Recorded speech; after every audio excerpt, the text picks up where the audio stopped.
बोल सतगुरु माता सुदीक्षा सुखिंदर हरदेव जी महाराज की जय। परम पूज्य माता जी की जय। सत्संगत जी, प्यार से कहना धन निरंकार जी। आज संसार में कहीं भी देखें, ये प्रकृति की ओर भी देखें तो क्या नजर आता है? जो एक वृक्ष है, पेड़ है, उसका आकार, उसका स्वभाव एक नदी की ओर देखें उससे कितना अलग होगा। ये जिस तरह भी परमात्मा ने पूरी सृष्टि में इस प्रकृति की रचना करी, तो सबको एक जैसा ही कार्य नहीं मिला करने के लिए। सब अपने नियम से सूरज का समय, उगने का, ढलने का समय, एक हर चीज को जहाँ देखेंगे वहाँ हर एक को एक जैसा सेम काम नहीं मिला हुआ। उसी प्रकार अगर हम फिर ये भी देखें कि हर कोई एक प्रकृति की चीज अगर आपस में कहे कि आप मुझसे कितने अलग दिखते हो, आपका कार्य मेरे जैसा नहीं है, आपका सोर्स ऑफ एनर्जी, खाना पीना सेम नहीं है मेरे जैसा, तो इसलिए आपस में भिड़ जाएं। नहीं, प्रकृति में कभी ऐसा नहीं देखा गया कि कोई पहाड़ लड़ रहा है हवा से या कोई और चीज। तो बात वही कि चाहे देखने में कितने अलग, स्वभाव कितना अलग, फिर भी एक कोएग्जिस्टेंस देखी जाती है कि ये तालमेल, ये हार्मनी देखी जाती है। ये हार्मनी अब हम अगर अपने एक ह्यूमंस के ऊपर देखें, इंसानों के ऊपर देखें, तो इंसान किस तरह जी रहा है।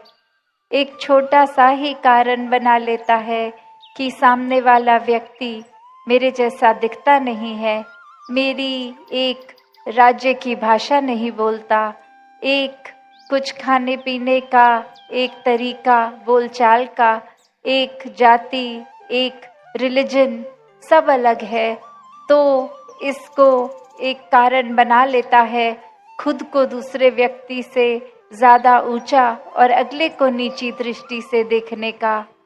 एक इंसान को जब परमात्मा ने बना के इस संसार में जन्म दिया, तो क्या भाव होना एक इंसान का। इंसान को प्यार बनने के लिए, प्यार बांटने के लिए जो जन्म हुआ, और वो ही एक जन्म नफरत में समय बर्बाद करने में लगा हुआ इंसान, अगर कोई बहाना ना भी हो तो भी छोटे छोटे कारण ही एक घर के अंदर ही बना लेते हैं। अजनबियों के साथ तो छोड़ो, आपसी परिवार में भी, कि अपने परिवार के इस सदस्य के इस स्वभाव की ये बात नहीं पसंद, इसलिए कुछ समय उनसे बात नहीं करेंगे, या अपनी बोलचाल वाणी को गुस्से में या अपशब्द बोल के उनका तिरस्कार कर दिया जाता है। तो बात क्या, अगर हम एक पूरे संसार, एक पूरे ब्रह्मांड में देखें, तो एक हमारी एग्जिस्टेंस तो उसके सामने रत्ती भर भी नहीं है। फिर भी हमने अपनी मान्यताओं को, अपने आप को सर्वश्रेष्ठ बनाने, अपने दिमाग में ऐसा खुद को अहंकार से भर लिया कि फिर एक किसी के लिए भी दिल विशाल नहीं हो रहा, औरों के लिए क्या, अपनों के लिए भी नहीं हो रहा। तो अगर हम ये देखें कि हर एक का स्वभाव अगर अलग है, तो भी एक इंसानियत होना क्या है। एक इंसानियत हर एक को सबसे पहले एक्सेप्ट करने की बात, कि बेशक हर एक का स्वभाव अलग है, फिर भी ये जानते हुए उनको अपनाना, ये अपनत्व आना जीवन में। और ये अपनत्व कैसे आ सकता है, ये एक इंस्टिंक्ट कैसे बन सकता है, अगर हम उस लिहाज से सोचें कि ये वर्ड प्यार, ये शब्द इतना बड़ा, इतना गहरा, और ये पूरे संसार को प्यार करना क्या संभव है, कि कैसे एक किसी को जानते हैं या नहीं जानते, एक किसी की मान्यता हमसे अलग है, तो भी हर एक से प्यार किया जा सकता है। और उसका एक सरल सा तरीका कैसे कि हर चीज की जो उपज है ये परमात्मा, चाहे हम अपनी आस्था के अनुसार जो भी शब्द बोलें, भगवान बोले, निराकार बोले, तो ये निराकार से पूरे ब्रह्मांड की एक रचना है और इसी का बनाया सब कुछ। तो कैसे जब एक मन इस परमात्मा को, इस जो कण कण में रमे राम को, इस ब्रह्म ज्ञान द्वारा इस निराकार को देख लेता है, फिर ये फर्क नहीं रह जाता। परमात्मा हर जगह मौजूद जो है वो अब हर पल नजर आता है, हर समय एहसास में रहता है। और यही एहसास है जो अगर पूरा समय एक मन में सुमिरन का भी रूप ले लेता है, ये दिल फिर बुरी चीजों में, निंदा नफरत में एक मन नहीं ठहरता। मन करता है कि इस निराकार के साथ और जुड़ें, सत्संग में आने का भी दिल कि कैसे हर कोई संत, हर कोई भक्त इस परमात्मा की ही बात करेगा। तो अपने समय को, जब और कोई पारिवारिक जिम्मेवारी नहीं निभा रहे, तो एक सत्संग आकर, सत्संग में बैठकर एक कैसे इस निराकार से और ज़्यादा अपने मन का नाता गहरा किया जा सकता है।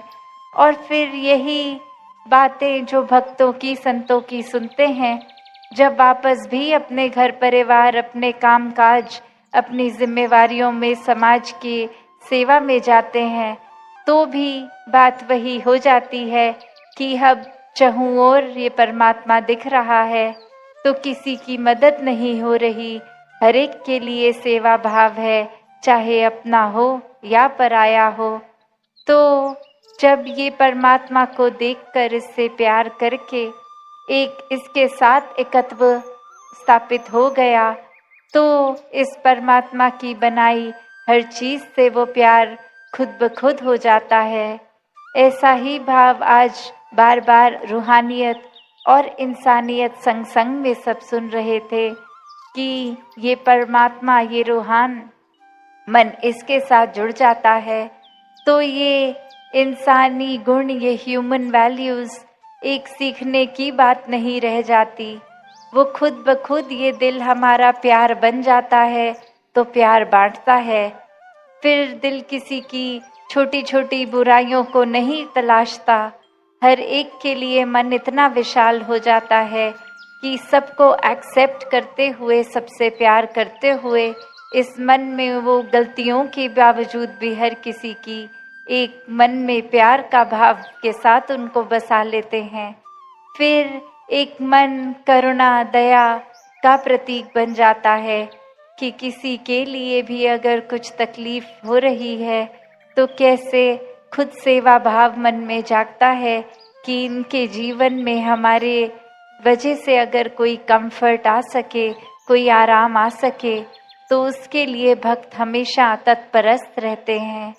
तो कैसे ये भाव कि इंसानी गुण सिर्फ स्कूल जाके एक मॉरल साइंस की तरह, एक शिक्षा की तरह अगर सीख भी लिए तो वो हर समय के लिए अंदर नहीं रहते, क्योंकि अपने स्वभाव के इस अहंकार रूप हो या कोई और चीज हावी है तो वो अच्छाई उस पल चली जाती है और मन दूषित होकर कहीं और ही लग जाता है। पर जब ये अच्छाई आए ही इस परमात्मा के एहसास से तो वो हर समय के लिए अंदर रहेगी। फिर वो ऊपरी सिखलाई नहीं, एक अंदर से स्वभाव बन जाएगी।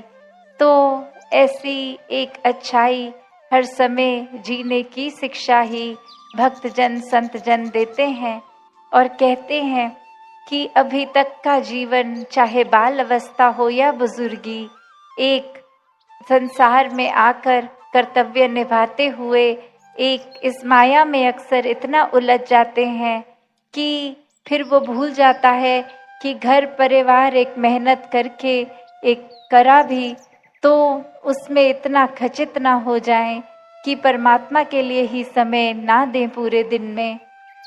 तो जब भक्ति होती है वो तो हर समय की है उठते जागते खाते पीते ही संत भक्ति करते हैं। कोई अलग से समय निर्धारित नहीं, एक हर पल की भक्ति। तो जब संसार का माया रूप यही धन दौलत वस्तुएं अगर हावी हो रही हैं, तो खुद को वहीं रोककर ये चेतनता जो परमात्मा ने दी है, तो सोचे कि ये जो सामान हमने इकट्ठा किया है, इसका सदुपयोग हो रहा है कि दुरुपयोग। जैसे उदाहरण का एक सबसे आसान तरीका जो सबसे दिमाग में पहले बात आती है, एक मोबाइल टेलीफोन की। जब तक तो इसको एक किसी के साथ पॉजिटिव कम्युनिकेशन के लिए यूज कर रहे हैं, एक बातचीत हो रही है, दिलों से दिल जुड़ रहे हैं, एक मैसेज की तरह कुछ हो रहा है, तो ये सुख एक धन है तो मोबाइल खरीदा गया, ये मुबारक है। पर वहीं अगर इसका दुरुपयोग होने लग गया, एक किसी की ईर्ष्या वाले मैसेजेस को ब्रॉडकास्ट किया गया, एक ऐसी बातों को इंटरनेट पे सिर्फ जहां किसी की बुराई हो रही है, वो चुगली हो रही है, उसको ही नॉलेज को देखते गए, तो फिर वो एक बात जो सुख के लिए थी, वो परेशानी का भी अपने लिए कारण बन जाती है।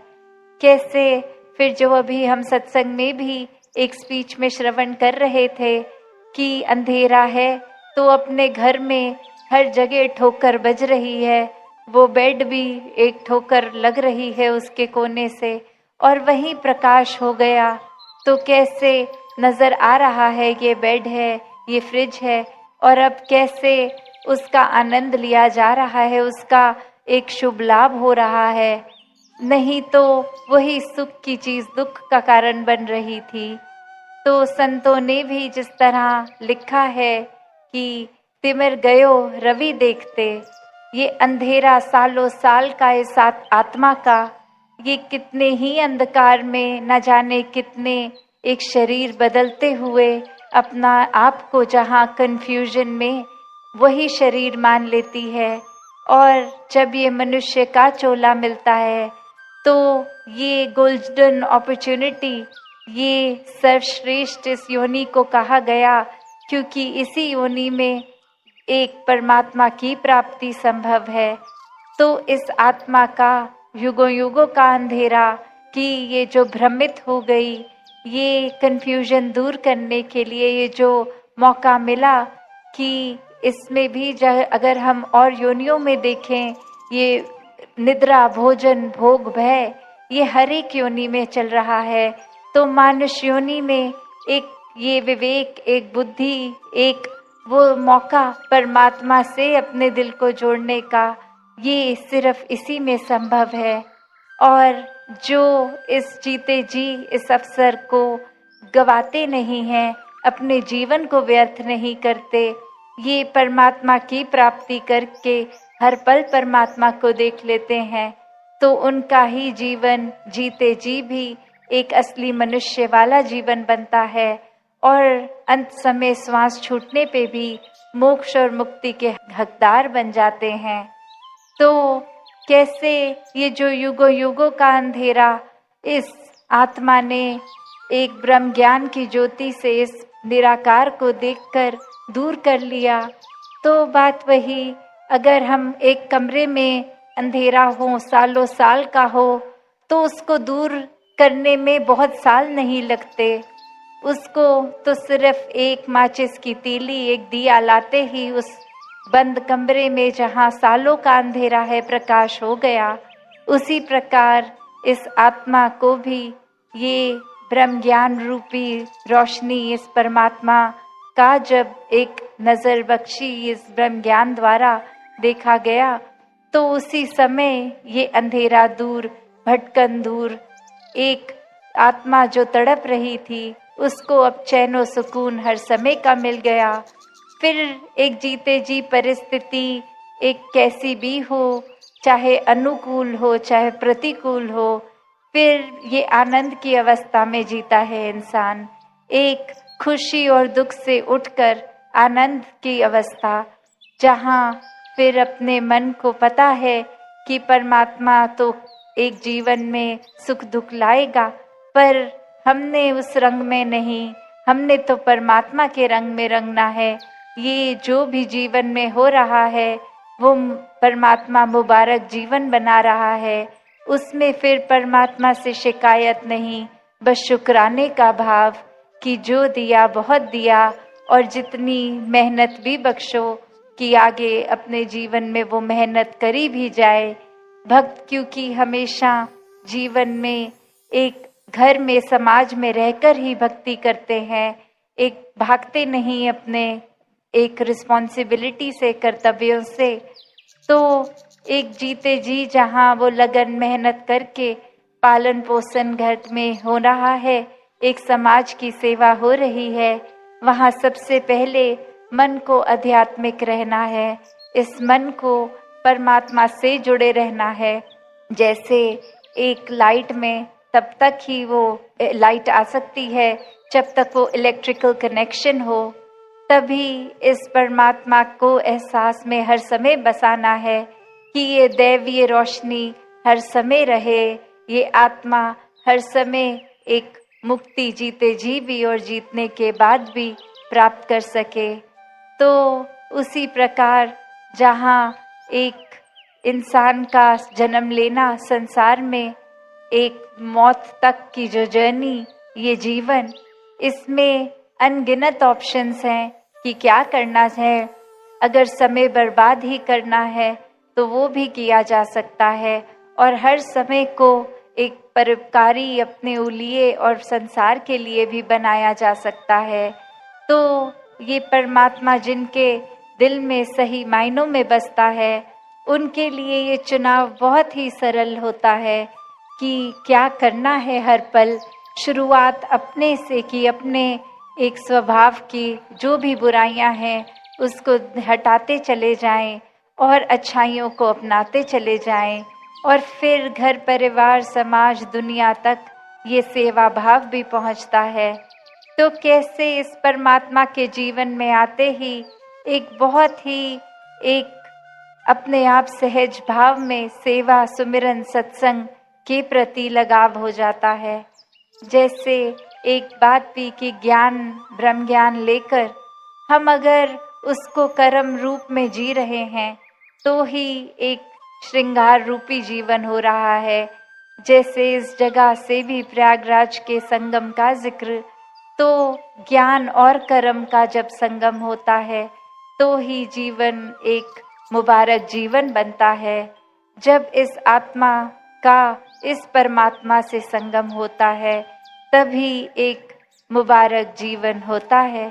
तो कैसे अपने आप को रूहानियत और इंसानियत के संगम से अपनी जीवन के हर श्वास को एक मुबारक जीवन बना लें।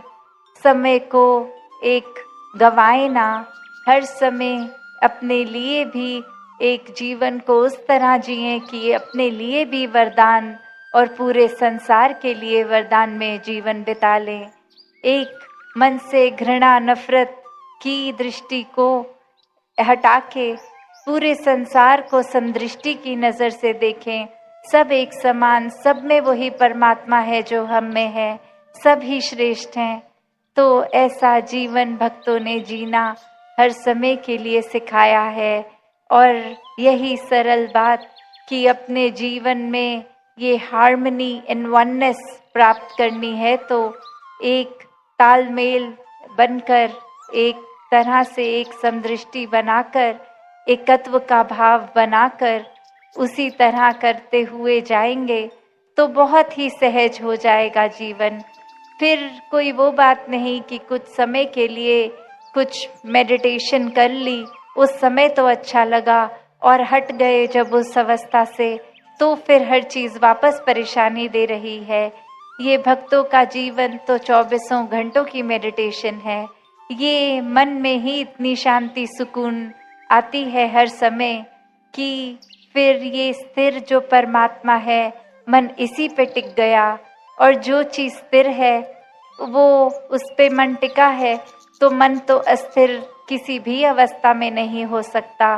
वरना दुनियावी चीज़ों से अगर मन टिकाएंगे कि आज ये उपाधि मिली है, कल और बड़ी उपाधि चाहिए, उसमें एक मन का उथल पुथल हो जाना।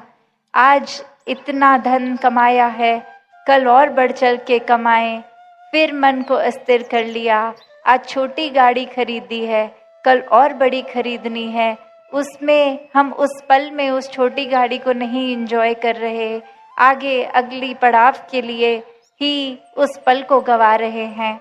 तो कैसे अस्थिर चीज़ों ने, तो ये हमारी इच्छाओं ने तो कभी भी रुकना नहीं है, इन्होंने तो बढ़ते जाना है। जब जितना ज़्यादा एक चीज़ से जुड़ेंगे, वो एक समय के लिए सुख अगर है भी, अगले पल दुख बन जा रही है। तो ऐसे ही एक दुखों से अपने आप को दूर करने का फिर वही एकमात्र एक परमात्मा ही है।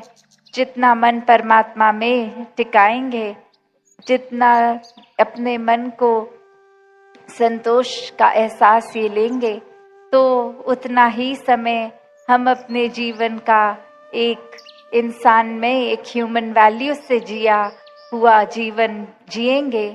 एक अपने जीवन का अंधेरा जब रोशनी मिल गई और उसको फिर रोशनी का प्रयोग नहीं किया, आंखें बंद कर ली, तो भी कोई फायदा नहीं कि अब इंसान अगर ठोकर एक सूरज के नीचे चलते चलते किसी खंबे में खा रहा है, तो उसको पूछने वाला पूछता है कि क्या आपकी नज़र कमज़ोर है कि आपको ये खंबा दिखा? नहीं, मेरी नज़र ठीक है। तो क्या हुआ कि आप क्यों इसमें टकराए? कह रहा कि वो मैं आंख बंद करके चल रहा था, इसलिए मैं टकरा गया।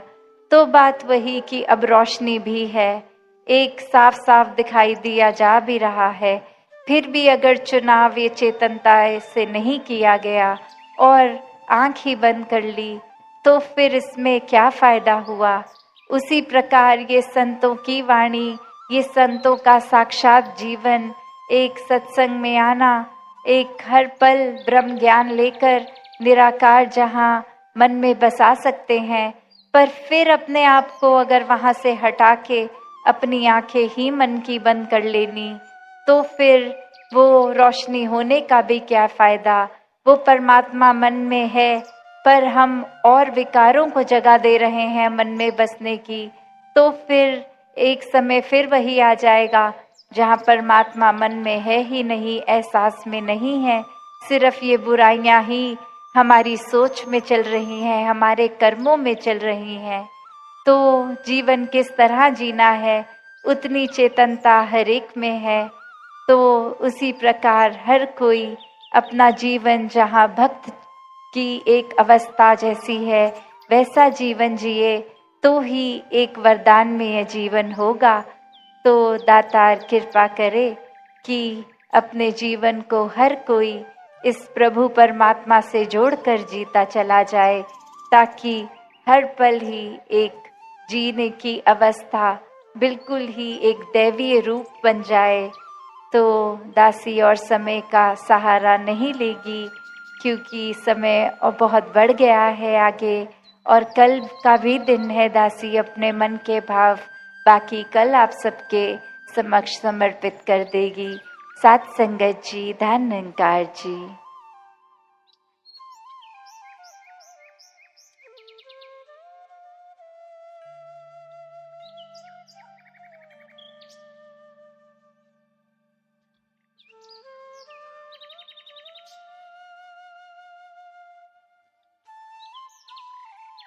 बोल सतगुरु माता सुदीक्षा सुखिंदर हरदेव जी महाराज की जय। परम पूज्य माता जी की जय।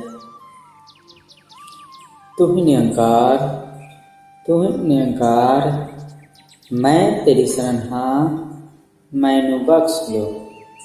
तू ही निरंकार, तू ही निरंकार, मैं तेरी शरण हाँ, मैनू बख्श लो। बोल सतगुरु माता सुदीक्षा सुखिंदर हरदेव जी महाराज की जय। परम पूज्य माता जी की जय।